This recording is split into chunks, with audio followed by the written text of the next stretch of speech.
Happy Money, The Japanese Art of Making Peace with Your Money, by Ken Honda. Picture yourself at a party. The room hums with conversation and laughter. You're chatting with someone you've just met. A woman with this remarkably calm presence that immediately puts you at ease. After a few minutes of pleasant small talk, she catches you completely off guard. She looks at you with genuine curiosity and asks, "May I see your wallet?" Your first instinct might be to pull back, but something about her makes you feel safe.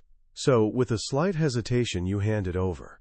You're expecting her to glance at your driver's license, or maybe compliment the leather. Instead, she opens it and goes straight for the cash. She carefully removes every single bill, holding each one up to examine it closely. "This one's good," she murmurs softly. "This one is smiling. This one too." You're utterly confused. Is she searching for counterfeit marks, some kind of hidden symbol? After a moment, she carefully reorganizes your cash in a way you've never seen before, tucks everything back inside, and hands the wallet back with the gentlest smile. "Congratulations," she says warmly. "All of your money looks good." You exhale a breath you didn't realize you were holding. "That's great to hear," you manage. "But what exactly were you checking for?" She meets your eyes and says something that sticks with you forever. "Oh, I was just checking to see if your money was smiling." Smiling money? It sounds almost absurd, doesn't it? This was the exact experience that Ken Honda, Japan's best-selling Zen millionaire, had years ago. That one peculiar moment sparked a revelation that has since transformed millions of lives. Ken Honda isn't like other financial gurus. Before this book sold millions of copies worldwide, he was already something of a legend in Japan. He built a thriving consulting business and by 29 had achieved enough financial freedom to make a radical choice. He retired to stay home and raise his newborn daughter. During those quiet, joyful days, he discovered his true calling wasn't just about being wealthy, but about helping others find genuine peace and prosperity. And it all circles back to that simple, profound question: is your money smiling? What if money wasn't just numbers on a screen? What if it wasn't merely paper or metal, but a form of energy, an energy that can be joyful or miserable, light or heavy, depending on how it's earned, given, and received? By the time we finish today, you'll see money in a completely new light. You'll understand the hidden stories and deep emotions that shape how you feel about it every single day. More importantly, you'll discover simple, powerful ways to transform that relationship from one filled with stress, fear, and scarcity into one brimming with joy, gratitude, and genuine abundance. You'll learn how to make your money smile. Let's dive into that foundational concept: two kinds of money, happy money and unhappy money. Happy money is what you feel when a child uses their allowance to buy flowers for their mom. It's that warm pride a family experiences when they've saved penny by penny to send their kid to that dream summer camp. Happy money flows with love, care, and friendship. It's the payment you receive from a client who's genuinely thrilled with your work. It's the donation you make to a cause that touches your heart. When money changes hands with these positive emotions, gratitude, joy, appreciation, it becomes happy money. It makes people feel seen, valued, and connected. In many ways, it becomes love in action. Then there's unhappy money. We all know this one intimately. It's the money you grudgingly fork over for rent, taxes, or that credit card bill with the impossibly high interest rate. It's the salary from a job you despise but feel trapped in. It's money exchanged in a bitter divorce, saturated with resentment and anger. Any money that moves with frustration, sadness, despair, or guilt is unhappy money. This kind of money makes us feel stressed, desperate, and sometimes even hostile. It weighs on our souls. Here's the most crucial insight. It's not how much money you have that makes it happy or unhappy. It's the energy with which it's given and received. A billionaire can be drowning in unhappy money, constantly stressed, paranoid about others trying to take what's theirs. Meanwhile, someone with modest means can be living in a beautiful flow of happy money, feeling grateful for everything they have and everything they can share. The choice, Ken Honda reminds us, is ultimately ours. We decide which flow we want to live in. But if it's that straightforward, why are so many of us trapped in the flow of unhappy money? Why do we spend so much precious time and energy worrying about it, resenting it, feeling like we never have enough? The answer, like most things in life, traces back to childhood. Ken Honda's own money story was shaped by profound tragedy. His father was a successful accountant, and young Ken would serve tea to his father's clients. Fascinated by the business world, he started noticing patterns. Some clients grew more prosperous over time, arriving in nicer suits and fancier cars. Others seemed to spiral downward. But even among the wealthy, he observed two distinct types: those who were peaceful and content, and those who were perpetually irritated, rushed, and anxious. One afternoon, he came home from school to witness something he'd never seen before. His stoic father, the man who taught him martial arts and how to stand up to bullies, crying uncontrollably. His mother explained that one of his father's clients, a man who'd come desperately begging for a loan just days earlier, had murdered his entire family before taking his own life. Ken's father had initially refused the loan, not out of cruelty, but because he didn't want the money going straight to loan sharks. He'd fully intended to help the man properly, in a more constructive way, but it was too late. Ken's father blamed himself completely for the tragedy. He fell into a deep depression, and the smile vanished not just from his face, but from their entire family. For the first time, young Ken realized that money could do more than create success. It could destroy lives. It carried a dark, heavy power. That day, a seed planted itself in his mind. He would learn everything possible about money, not just to become wealthy, but to understand its true nature, so his own family would never suffer a similar fate. This is what Ken calls our money blueprint. It's the collection of beliefs, fears, and habits around money that were programmed into our minds when we were too young to question them. Most of us don't consciously remember learning about money. We simply absorbed it. We absorbed our parents' hushed, anxious conversations about bills at the kitchen table. We heard them say, "We can't afford that," or "Money doesn't grow on trees." We felt the tension permeating the house when finances were tight. Perhaps you remember desperately wanting something, a toy, a class, a trip, and being told no. For some, the answer was simply, "We don't have the money." But for others, the wound cut deeper. Some parents, consumed by their own shame or frustration, said things like, "It would just be wasted on you," or worse, "I'd be rich if it weren't for you kids." A child who hears that doesn't just learn that money is scarce. They learn that they're the cause of the scarcity. They internalize the belief that they're a burden, a waste of resources. These early experiences create our money blueprint. They become the unconscious rules governing our financial lives as adults. We're influenced not just by our parents, but by our grandparents too. If they lived through the Great Depression, they likely passed down a bone-deep fear of scarcity, a belief that you must hoard every penny because disaster could strike at any moment.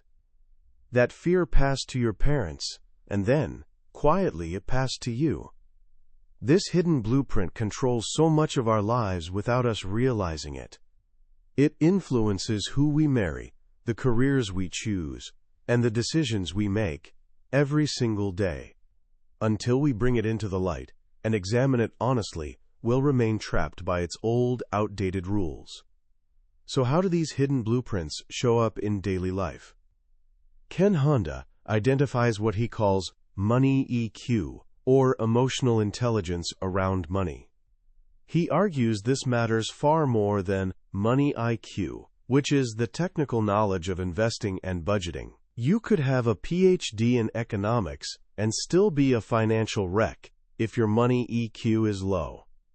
He noticed that our emotional relationship with money tends to fall into a few common patterns, or personality types. As I describe them, see if one or two sound familiar. First, there's the compulsive saver. This person's favorite hobby is saving money. They're experts at bargain shopping, they know every trick to cut costs, and they feel deep security watching their bank account grow. But this obsession with saving often stems from fear of money running out. They may have grown up in poverty or witnessed financial disaster, and they've sworn never to let that happen to them. The tragedy is they often save so much they forget how to enjoy life. They never spend the money they worked so hard to accumulate, because the fear of losing it always overshadows the joy of using it. On the opposite end sits the compulsive spender. This person loves the feeling of spending money. For them, money exists to be used, and they embrace the motto, "You only live once." They're often generous, fun, the life of the party. But this need to spend often masks low self-esteem. The act of buying something provides temporary feelings of control, recognition, and self-worth. They're trying to fill an emotional void with material things, but the relief never lasts. Interestingly, Ken notes that compulsive spenders are often raised by compulsive savers, their behavior a rebellion against the suffocation they felt in that frugal household. Then we have the compulsive moneymaker. This person is laser-focused on earning as much as possible. They live for the approval and recognition that comes with financial success. They believe they're doing it all for their family, but they often sacrifice time with loved ones pursuing the next deal, the next promotion, the next milestone. No matter how much they make, it's never enough, because what they're really chasing is external validation, and that's a hunger that can never be satisfied. There's also the indifferent to money type. These are often academics, artists, or public servants, so passionate about their work that they barely think about money at all. They often leave financial management to a partner and are happily unconcerned with it. This can be blissful, but it can lead to disaster if the person managing their finances suddenly disappears. And finally, there's the hippie. This person believes money is inherently bad, the root of all the world's problems.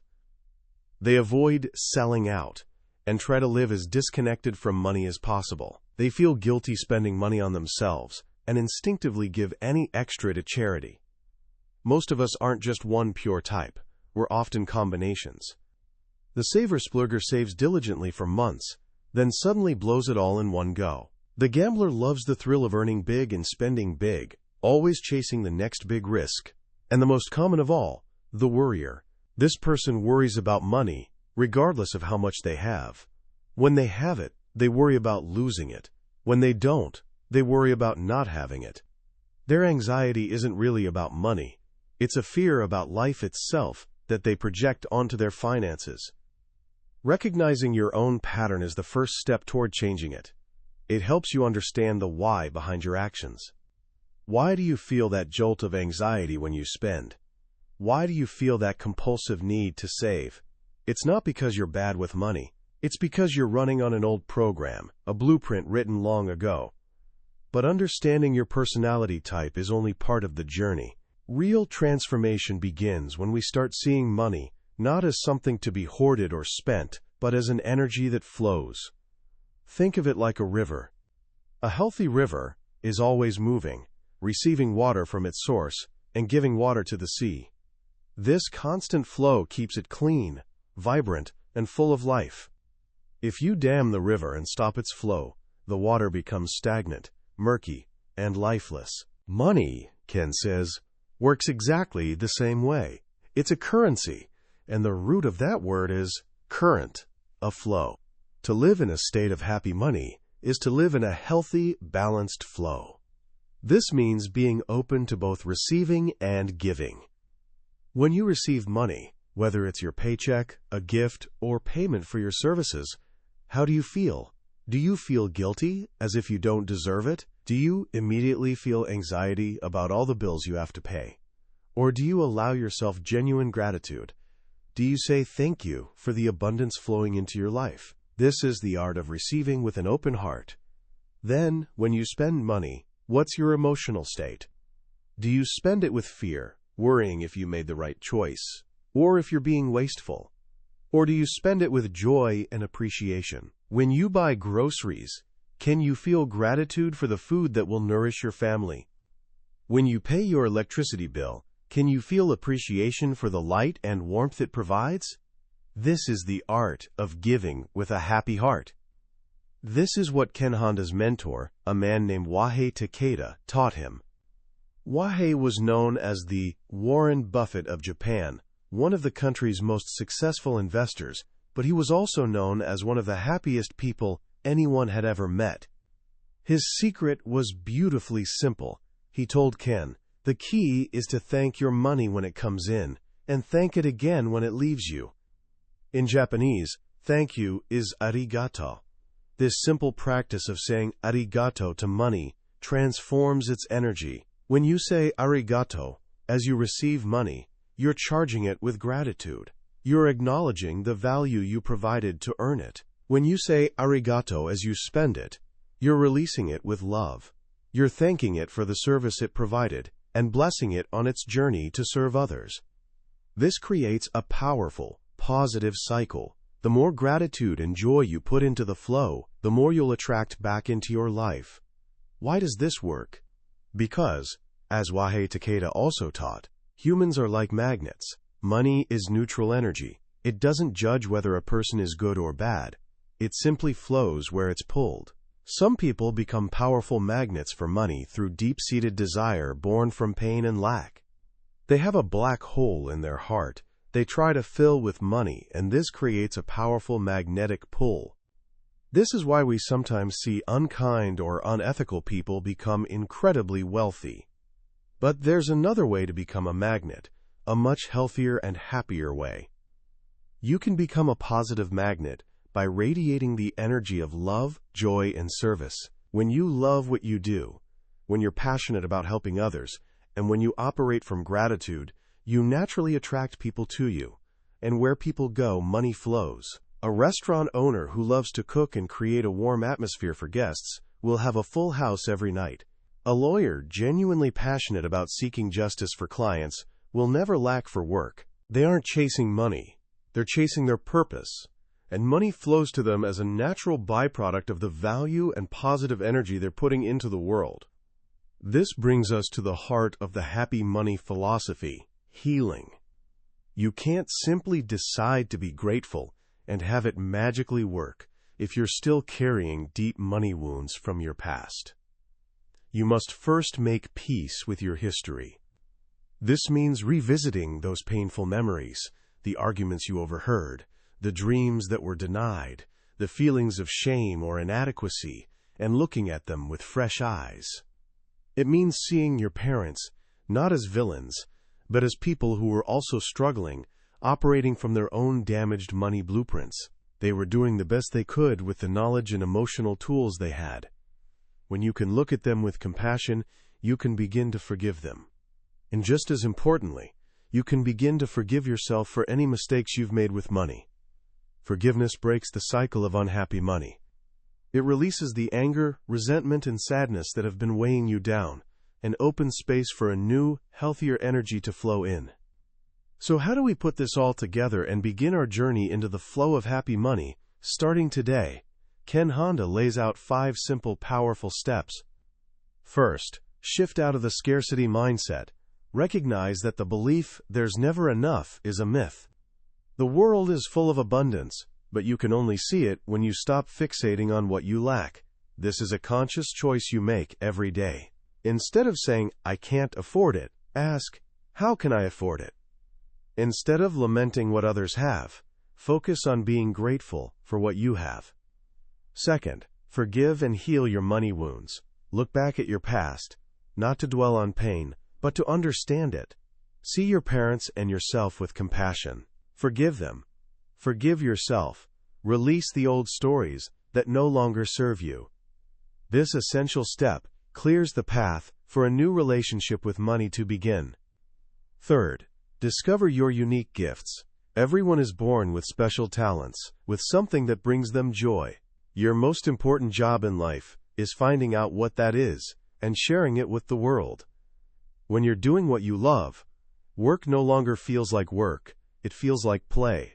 And when you're in that state of joyful service, you naturally enter the flow of happy money. Fourth, trust life. So much of our money anxiety comes from fear of the future.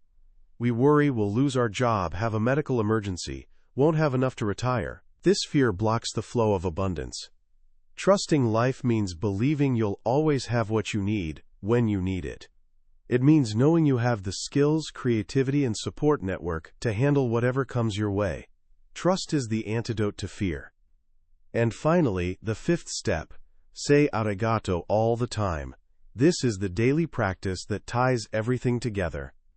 Express gratitude for money that flows into your life and money that flows out. This simple act keeps you in a constant state of appreciation and abundance. It turns every transaction, no matter how small, into an opportunity to create and spread happy money. In the end, the journey to happy money isn't about learning how to get rich. It's about learning how to live richly. It's about redefining wealth not by numbers in your bank account, but by the amount of joy, freedom, and peace in your life. It's about understanding that money is simply a tool, a current of energy that you can direct. You can use it to create more fear and separation, or you can use it to create more love, connection, and happiness in the world. The choice, as always, is yours. What will you choose? When you finish a book like Happy Money, it feels less like you've read a financial guide and more like you've had a long, deep conversation with a wise old friend. In a world obsessed with hustle, with metrics, with stock charts and budgeting apps, Ken Honda's message is almost revolutionary in its simplicity. He's telling us that the most important financial skill we can learn has nothing to do with numbers. It has to do with our hearts. The most powerful lesson, for me, is the idea that our relationship with money reflects our relationship with life itself. If we approach life from a place of fear, scarcity, and distrust, our financial lives will be filled with anxiety and struggle. But if we can cultivate an attitude of gratitude, trust, and service, our finances will naturally begin to reflect that abundance. It reframes the entire conversation from, how do I get more, to, how can I live more happily with what I have and what I can give? This isn't about ignoring financial reality. It's about mastering the inner game of money so you can navigate the outer game with more peace and clarity. The book gives us permission to release the guilt, shame, and anxiety that so many of us carry around money. It shows us these feelings aren't our fault. They're inherited programs. And like any old software, they can be uninstalled and replaced with something new. So how can you start applying these profound lessons to your own life right now? Here are a few simple actions you can take. First, for the next week, conduct a wallet check, just like the mysterious woman from the story. Every time you make a transaction, whether you're buying coffee, paying a bill online, or receiving your paycheck, just pause for a single moment. Ask yourself, is this happy money or unhappy money? What emotion am I bringing to this exchange? Am I feeling resentment or gratitude? You don't have to change anything at first. Just notice. This simple act of awareness is the beginning of everything. Second, try the arigato practice for just one day. From the moment you wake up, every time money comes in or goes out, silently say, arigato. Thank you. When you buy lunch, thank the money for the meal you're about to enjoy. When you pay your phone bill, thank it for the connection it gives you to people you love. Notice how this tiny shift changes your energy. It transforms a feeling of loss or obligation into a moment of appreciation. And third, ask one question. The next time you talk to one of your parents, or grandparents if you can, ask them a simple question about their past. Something like, what was money like for you when you were growing up? Listen to their story without judgment. You'll be amazed at what you discover about the roots of your own money blueprint. That was a summary of Happy Money, the Japanese art of making peace with your money by Ken Honda. We've touched on the core ideas today, but I'll be honest with you. A summary is like looking at a travel brochure. It can show you beautiful pictures, but it can never replace the feeling of actually taking the journey yourself. The real magic happens when you read the book. It's in those quiet moments when one of Ken's stories, or a simple phrase, resonates with a part of you that you didn't even know was wounded. This summary is your map, to help you decide if this is a journey you want to take. If anything we've talked about today has sparked a light in you, I encourage you to grab a copy. Reading it isn't just about learning. It's an experience that can genuinely heal the way you see yourself, your past, and your future. Also, if you found this summary valuable, and if it gave you a new perspective to think about, please take a moment to hit that like button and subscribe to the channel. That way, you won't miss our next exploration into another life-changing book. Let's keep learning and growing together.